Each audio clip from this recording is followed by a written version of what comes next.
লোকসভা নির্বাচনের আগে 12ই মে সাকরাইলে প্রধানমন্ত্রী নরেন্দ্র মোদীর বৈঠকে অংশ নেন দুই বোন বাণী এবং উন্নতি শর্মা। নিজের হাতে প্রধানমন্ত্রী নরেন্দ্র মোদীর একটি ছবি এঁকে এনেছিলেন উন্নতি, যেটি তুলেছিলেন প্রধানমন্ত্রী। 3 মাস পর উন্নতির পরিশ্রমের ফল মিলল। উন্নতিকে তার চিত্রকর্মের প্রশংসা করে উদ্ধৃতি পাঠিয়েছেন স্বয়ং প্রধানমন্ত্রী নরেন্দ্র মোদী। এই চিঠি পাওয়ার সঙ্গে সঙ্গে উন্নতির পরিবারের সদস্যরাও দারুণ খুশি।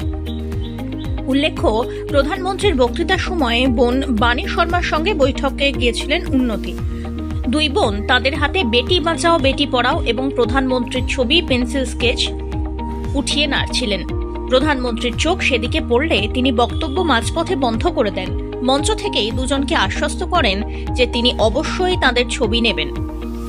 এরপর প্রধানমন্ত্রী তার দুই প্রতিনিধিকে মেয়ের কাছে ছবি আনতে পাঠান। প্রতিনিধি তাদের কাছ থেকে ছবি তুলতে শুরু করলে দুজনেই কান্নাকাটি শুরু করেন। এটা দেখে প্রধানমন্ত্রীও আবেগপ্লুত হয়ে পড়েন।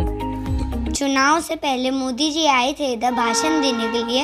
मैंने उनको एक पेंटिंग दी थी बेटी बचाओ बेटी पढ़ाओ पे, इसलिए उनको ये पेंटिंग अच्छी लगी तो उन्होंने मेरे को चिट्ठी दी है। তারপরেই তাদের বাড়ির ঠিকানা নেন প্রধানমন্ত্রী এবং চিঠি পাঠান বাড়িতে। চিঠি পেয়ে অত্যন্ত খুশি দুই বোন। मैंने उनको उनका पोर्ट्रेट दिया था। उन्नति ने उनको एक पोस्टर ड्राइंग दी थी बेटी बचाओ बेटी पढ़ाओ पर। और मुझे भी आज बहुत खुशी है कि उन्होंने खुद अपने पूरे बिज़ी शेड्यूल में टाइम निकाल कर मेरी बहन को चिट्ठी भेजी।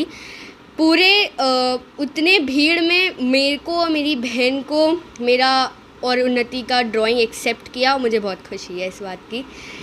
মঞ্চ থেকে উনি এদেরকে দেখলেন আর পেন্টিংটা নেওয়ার পরে উনি প্রমিসও করেছিলেন কি আমি লেটারটা পাঠাবো, কিন্তু আমি ভাবতে পারলাম না কি এটা সত্যি হতে পারবে।